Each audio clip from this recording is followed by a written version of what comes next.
Tere tulemast taas kord Eesti Noortekirjanduse Ühingu Facebooki lehele. Mina olen Heli Künnapas ja käimas on jätkuvalt noortekirjanduse kevad. Täna on mul taas kord hästi põnev külaline ja tere tulemast, Mairi Laurik. Tere tulemast. Alustuseks palju õnne sulle uue raamatusünni puhul. Aitäh. Ma saan aru, et see ei ole ju sulle esimene raamat, aga mis tunne on see, kui sul tuleb raamat paki sees, teed esimese paki lahti? Oh, jumal. See tunne tegelikult ei muutu. Vahet ei ole, kas sul on esimene, teine või neljas raamat, ikkagi on see tunne samasugune. Võib-olla ma olen õppinud ennast natuke paremini kontrollima. Ma räägin sulle loo. Kui mu esimene raamat tuli välja ja kirjastaja tõi mulle ära minu autori eksemplarid, ma töötasin tol hetkel postkontoris ja ma olin nii elevil sellest kõigest, et mõtted olid kus iganes ja tuli järgmine klient, tuli oma pakiteatisega, vaatasin pakiteatisena alt täitmata, pöörasin ilusasti teatise tema pool ja siis teatasin selges kõlavas eesti keeles ja siit alt palun ära süüa. Õnneks klient ei pannud tähele. jah. Okei. Ja seda sa oled teinud ühe korra või iga raamatuga siis? Päris nii elevile ma ei ole edaspidi läinud, ma olen suutnud ennast paremini kontrollida, aga see tunne, et sa saad oma uue raamatu kätte ja siis see, ma arvan, me kõik teeme need liigutused üle. Jah, nii ta on. Aga sul on nüüd päris mitu raamatut, aga noorte raamatuteks, et kuna meil noortekirjanduse kevad, siis noorte raamatuteks sa loed 2 neist või? Ma ise loen 2, aga samas minu seda esimest raamatut, Süsteem, seda on võõrad lugejad paljuski noortekirjanduseks lugenud, et tegelikult ma olen nõus, et see on raamat, mis sobib ka noortele, kuigi ta ei olnud kirjutatud selle eesmärgiga, et kindlasti peaks ta olema 15-aastasele lugejale. Nii, aga lähme siis su nende noorte raamatute juurde, mida me siis peame noorte raamatuteks. Mina olen surm ja on aeg. Et kas nad on ju järg, on ja teine teisele? No võt, kui sa neid nüüd siit niimoodi vaatad, siis võiks olla visuaalselt aimatav, et tegemist on otsese järjega ja tegemist ongi otsese järjega. Et kui esimene raamat keskendus sellele, et Roomet oli 10. klassis ning lõppes siis 10. klassi kevadel, siis teine raamat võtab ette selle suve, mis tollele järgneb. Ja avanevad üsna teistsugused nurgad ja lisamaailmad. Kas see on nüüd viimane osa või siis läheb lugu edasi? See on keeruline küsimus. Ma kirjutasin esimese raamatu niimoodi, et see on üksikteos ja nii tema jääb. Ja kui see oli ilmunud, siis mingisugusel hetkel hakkasid inimesed mulle rääkima, millal järg tuleb. See oli ju üksikteos, see oligi niimoodi kirjutatud, et see võtaks otsad kokku. Et okei, ma ei luba mitte midagi, aga et kui tegelane hakkab peas oma elu elama, no siis ta hakkab. Ja ta hakkas. Nüüd ma võin öelda, et suure tõenäosusega tuleb Roometile ikkagi 3. lugu veel. Ja on üks asi, ma tahan kindlasti kirjutada ühe loo sellest ajast, kui Roometi väikeõde Karoliina saab teismeliseks. Millal või kuidas, seda ma veel täpselt ei tea. Ma just tahtsingi küsida, et anna siis need lubadusi, et millal saab ja millal tuleb. Ja... Ei, lubadusi ei saa anda. Et praegu tuli alles eelmine, et sa tead ise, kui pikk ja keeruline on ühe raamatu valmimise protsess, alustades selle kirjutamisest, toimetamisest, küljendamisest ja kui ta siis lõpuks jõuab trükikojast, ega ta siis ei ole ju ka kohe poes, vaid ikka läheb veel natuke aega mööda. Aga mis tunne oli järge kirjutada, et kui sa teadsid, et kuidas su eelmisel raamatul läks, sul ei olnud ka algul plaanis seda kirjutada, et sa teadsid teiste ootusi, et oodatakse, ollakse valmis. Mis tunne oli kirjutada? Ma ei ütleks, et oleks nagu väga eriline olnud küll, aga siin näitan seda esimest osa, kui sa näed neid rohelisi lipikuid siin vahel. Ehk siis ma lugesin ise seda esimest osa selle teise osa kirjutamise ajal vähemalt 3 korda üle, selleks, et oleksid õiged nimed, et oleksid õiged vanused, et oleks kõik, sest et mingid peategelasi loomulikult tead, aga kõik need tema klassikaaslased, et kes siis nagu kellega ikkagi täpselt oli ja mis nimed nüüd, mis pidi siis järjekorras oli. et selliseid asju tuli päris palju kontrollida.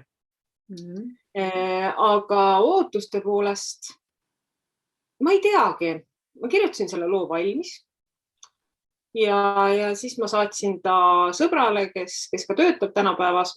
Ma ütlesin, et kuule, et loe läbi, ole mulle teistlugeja ja ütle, mis sa arvad. Ja tema ainukene vastus oli sellele, et me tahame selle välja anda. Väga hea, teeme edasi. Seda, mis ootustest välja tuleb, seda peab lugeja ise otsustama. No ma ei ole veel seda uud raamatut käes hoidnud ja ma ei oska kommenteerida, aga väga ilus näeb tõesti välja küll.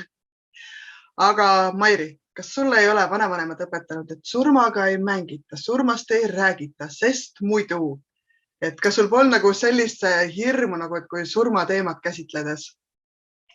Kusjuures ei olnud ja esimese raamatu puhul tuli minu jaoks tõelise üllatusena, kui mingisugusel hetkel jõudsid kirjastust minuni signaalid, et mingil põhjusel, et seda raamatu pealkirja peetakse morbiidseks, sest mina ise ei pidanud.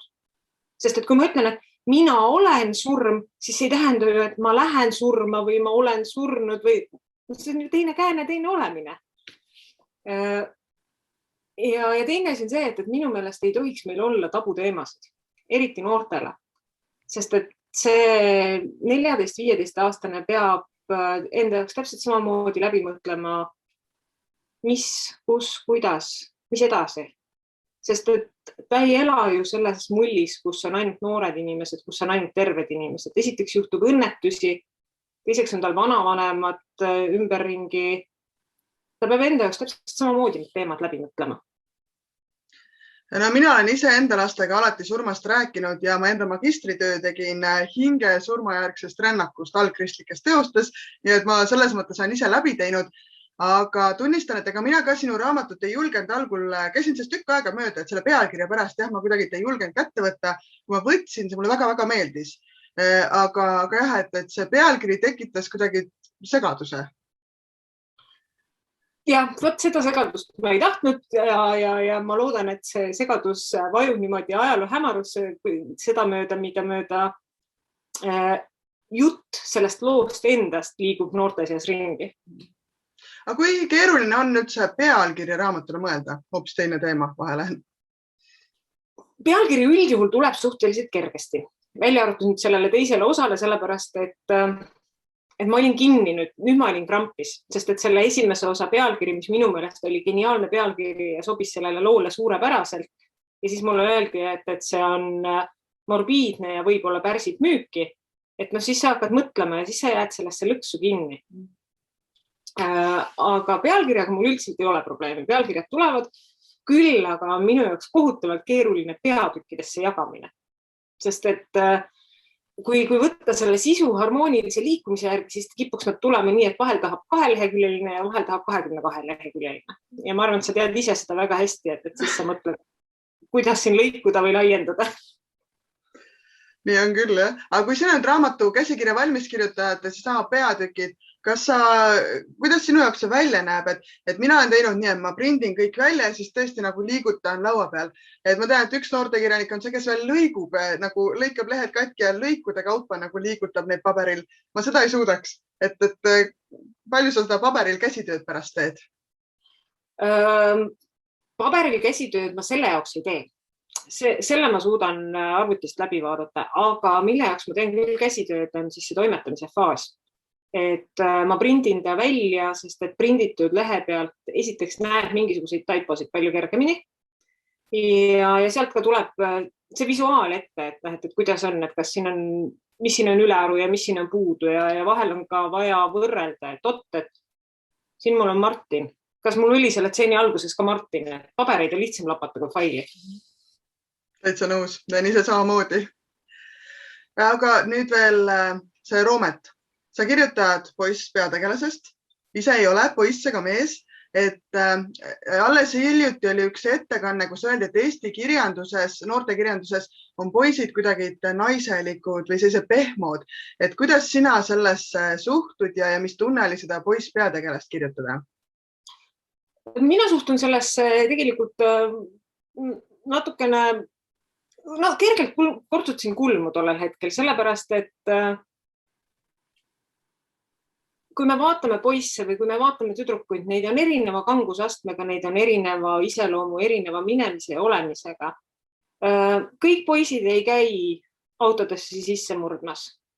Kõik tüdrukud ei ole korralikud tuupurid või teistpidi kõik tüdrukud ei katseta narkootikume ja ei jää 15-aastaselt rasedaks. Et alati on neid teisi ja kolmandaid ja neljandaid. Ja minu raamatu peategelane on selline natukene nohik, kes on põhikoolis kõvasti kannatada saanud ja see tingib ka natuke tema nohiklikkust. Aga et kui võtta seda, et kõmba on kergem kirjutada, ilmselgelt tüdrukuid ma tunnen paremini, sest tüdruk ma olen ise olnud. Aga võib-olla see teeb kirjutamise hoopis mingis mõttes keerulisemaks. Sest ma tunnen seda tüdrukut, seda teismelist tüdrukut võib-olla liiga hästi.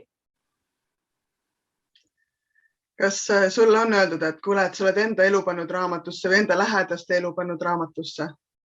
Või nii, seda me teeme ju alati. See on ju paratamatu ja tegelikult on see isegi tore, sest et me ei pane ju neid raamatusse niimoodi, et see oleks nagu otse, vaid see peegeldub. Me võtame elukogemuse, ma seedin selle läbi, ma mõtlen selle tegelase juurde ja siis ma peegeldan läbi tema selle kuidagi teistmoodi.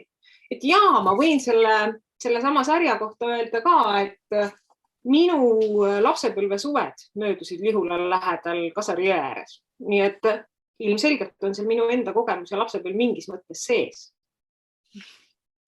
Aga see liivakellade teema ja see surm.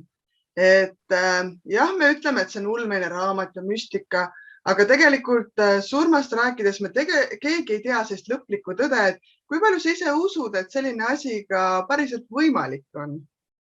Liivakellade nägemine just nagu. Nii, siin ma tunnen lõksu ja see on see lõks, millesse ma ei astu. Või siis ma võin teistpidi öelda. Mina autorina usun kõiki oma lugusid, sest et muidu ei oleks need lood sellisel kujul olnud. Aga mis tasandil ma neid usun? Kas ma usun neid kui lugu loona või kui lugu, millel on tõsi taga või lugu, mis on tõepärasena kirja pandud? See jäägu juba iga lugeja enda otsustada. Tasus katsetada vähemalt. Aga surma puhul, et kui ma ikka surma juurde tagasi tulen, et kas sa usud seda, et meil oleks vaja neid lugusid, et need aitavad tegelikult hakkama saada selle surma kui sellisega, mis on meie kõigi jaoks võimalik ja ühel hetkel tuleb igal juhul kõigi jaoks? Ja mitte ainult surm, vaid tegelikult ju igasugused muud asjad. Selles mõttes, et samamoodi vajab see teismeline lugusid, mis aitaks tal läbi mõtestada, ma ei tea, mismoodi võõras linnas teed küsida võõralt inimeselt. Teinekord on see ka raske ja jube hea, kui see on sul läbi mõeldud mingis tasandil. Ehk siis miks mitte lugu sellest, kuidas noor jääb hätta, sest et ta ei oska küsida nõu mingitel õigetel kohtadel. Et surm on selles mõttes lihtsalt üks neist teemadest, mida me ka paratamatult peame käsitlema. Ja tegelikult, kui sa võtad selle esimese raamatu Mina olen surm, siis sealne suurem käsitlus on isegi koolivägivald. Ja sellest välja ja mööda tulemine või siis minu see siiras soov oli selle looga öelda, et keskkonnavahetus selles mõttes ei muuda, et see ei tee sind terveks. Sa võid astuda ühest keskkonnast teise, aga sa võtad kaasa need jäljed, mis jäävad sinuga minema. Samamoodi see lähedase surm, see on nüüd teise raamatu teemas, on ta tegelikult natukene aktiivsemalt isegi sees kui esimeses. Et mismoodi sellele läheneda, mis on need võimalused, lõppkokkuvõtteks peavad need võimalused igaüks ise läbi mõtlema. Mina lihtsalt annan võimaluse mõelda. Sa nüüd mainisid päris mitut teemat, sama koolivägivald ja surm, millest me räägime pikemat aega ja need on ka sellised nii-öelda tumedad teemad. Ja Eesti noortekirjandusel on ette heidetud, et käsitletakse nii selliseid tumedaid teemasid. Aga samas, nagu sa ütlesid, need on need teemad, millega peame hakkama saama ja mille jaoks on nii-öelda kasutusjuhendit natukene vaja. Et mis sina arvad, milliseid teemasid peaks noortekirjanduses käsitlema ja kas meil on see noortekirjandus nii tume ja sünge ja raske? Minu meelest peaks tegelikult igasuguseid teemasid käsitlema noortekirjanduses, aga selle tumedusega ma olen nõus. minu enda kogemus Eesti kirjandusest väga pikka aega oli see peamiselt tänu koolikohustuslikule kirjandusele. Et algab halvasti, siis läheb kõik hukka ja lõpeb veel halvemini. Et minu nägemus on see, et jaa, me peame käsitlema neid teemasid küll, aga kui ma ise võtan raamatu kätte, siis ma otsin mingisugust rahu, mingisugust sellist hoituse tunnet ja ma ei leia, et raamat peaks inimese katki tegema, vaid mõtlema saab panna ka niimoodi, et see tekib samal ajal sinna hoituse tunne. Ehk siis minu lood selgelt on tegelikult pigem helged ja positiivsed, kui negatiivsusesse kalduvad. Sa teed selle tumeda osa pealkirjaga ära, siis sisuga nagu annad helguse osa. Seal sisus on ka neid teemasid sees, aga see, kuidas see areneb või kuhu see välja jõuab või milliseid liine pidi. Meil on elus nii palju valikuid, et see on täpselt see sama, eks ole, et mida ma alati rõhutan on see, et igal inimesel on õigus olla vihane ka siis, kui juhtub midagi väga väikest. Kui mul hommikul läheb kingapael sõlme, siis mul on õigus olla ärritunud, mis sest, et see on täiesti väike asi. Aga nüüd on see küsimus, et mis siit edasi saab. Et kui mul on see kingapael sõlmes ja ma olen tõeliselt ärritunud, kas ma selle peale lähen ja lammutan midagi ära, midagi enda jaoks olulist ja siis lõpetan sellega loo. Või siis, jah, ma ärrituse hoos lammutan midagi enda jaoks olulist ära, aga otsin sealt edasi võimalust, kuidas seda asja korda teha ja lahendada ja võib-olla paremakski. Et siin on see väike vahe. Ehk siis see sama, et me võime tunda kõike, aga lihtsalt peame õppima, kuidas siis käituda ja sellega hakkama saada. Just. Noored on nüüd see, kellele sa oled peaaegu pooled oma teosed kirjutanud. Et miks noortele kirjutada? Me oleme peaaegu ühe vanused ja ehk siis meie kohta ka ühes ettekandes öeldi, et vanad kirjanikud. Et miks vanana kirjutada noortele? Ma ei tunne ennast lugejana vanana, ma loen palju noortekirjandust. Mulle endale see meeldib. Mul on tütar, kes on nüüdseks juba täisealine, aga on just äsja olnud pikalt noor. Ehk siis, aga miks ka mitte? Selles mõttes, et kui täisealine kirjanik ei kirjuta noortele, siis kes veel kirjutab? Ehk siis ma eeldan, et seal ei ole vahet, kas see täisealine on 25, 35, 65. Kui vaadata sellele küsimusele teistpidi otsa, siis võiks küsida, et miks Leelo Tungal ikka veel lastele kirjutab. Täitsa õige. Minu jaoks oli ka üllatus, kui üldse püstitati küsimus, et noortele peaks noored kirjutama ja mitte enam vanemad. Ma ka ei tunne ennast vanana üldse tegelikult. Et väga hea. Aga nagu sa mainisid, et sa loed noorte raamatuid ka, et siis mis on sinu soovitused, mida sa julged öelda, et nii noored, lugege? Vaat selle asja peale ma mõtlesin eile päris pikalt. Ja tegelikult ma alustan Eesti oma autoritest, sellepärast, et lugeda autori originaalteksti annab alati natuke rohkem, kui lugeda tõlget. Kuigi teistpidi võib võtta, et tõlkesse on pannud rohkem inimesi oma mõtteid sisse, sest igas tõlkes on tegelikult tõlkija ise ka sees. Üks raamat, mis mulle endale tohutult meeldis ja mis minu meelest on saanud häbitult vähe tähelepanu, on siis Mindlooperi Algus pärast lõppu. See on postapokalüptiline lugu, milles on põimitud ka erinevaid maagiaid ja tehnoloogiaid ja see on tõepoolest põnev lugemine. On samamoodi tulnud tegelikult läbi tänapäeva noorteromaani võistluse, nii et selgelt, vägagi selgelt noorteromaan ja ma arvan, et võiks kõnetada päris paljusid. Ja siis ka veel uuematest, sest tegelikult ega Manni raamat ka väga vana ei ole. Tahtsin öelda paar head sõna Joel Jansi Tondilaterna kohta. Siin on siis ka peategelane poiss, kes tegelikult on samasugune nohik nagu minu peategelane. Ainult, et ta satub märkimisväärselt tehnilisematesse probleemidesse. Et kõik, kes hindavad sellist head ulmet, kus on nii sõjatehnikat kui nende põristamist, siis ma arvan, et see on raamat, mida võiks lugeda. Ja kolmanda asjana, jällegi siin uus ja noor, on siis Periti Viimane hingelind ja selle järg, mille pealkirja ma praegu ei mäleta. Ilmalinnu laul. Jah. Just, täpselt. See on siis vastupidi hästi selline, et kui võtta, siis need on kaks polaarsust. Et siin on peategelane poiss ja see on hästi tehniline ulme. Siin on peategelane tüdruk ja liigutakse fantaasiamaailmas. Mõlemaid seob see, et lugu algab kaasaegses Eestis ja jätkub kaasaegses Eestis. Ehk siis linnafantaasia on selle žanri täpne nimetus. Aga ma tahtsin välja tuua veel ka paar autorit, keda on tõlgitud ja kes mulle endale on väga korda läinud. Esimesena ei saa ma üle ega ümber minna Brandon Sandersonist. Et siin on siis kõige viimane Tähevaade, mis on tegelikult teine osa sarjast, Taevasse lend on esimene. Ja mis on siis kosmoseulme selgelt, aga temalt on ilmunud eesti keele tõlkena ka Terassüdame triloogia tänaseks päevaks. Ja mõlemad on sellised, et julgen täitsa soovitada. Loomulikult ei saa me üle ega ümber Maasist.